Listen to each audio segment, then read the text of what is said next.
ঈদের সকালে ঘুম ভাঙে, কিন্তু ঘরে কেউ ডাকতে আসে না।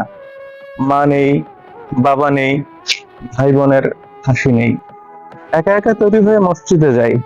নামাজ শেষে পরিচিত কয়েকজনের সঙ্গে কুশল বিনিময় হয় ঠিকই, কিন্তু মনের গভীরে একটা শূন্যতা থেকেই যায়।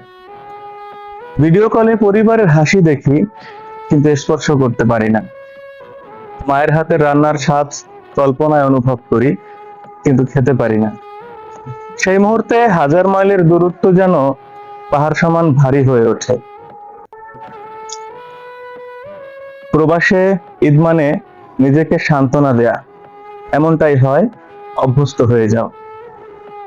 কিন্তু সত্যি কি অভ্যস্ত হওয়া যায়?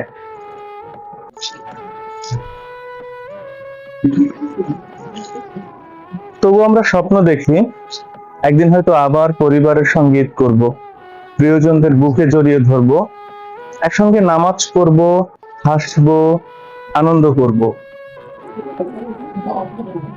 ততদিন পর্যন্ত ঈদ মোবারক। দূরে থেকেও ভালোবাসা অটুট থাকুক।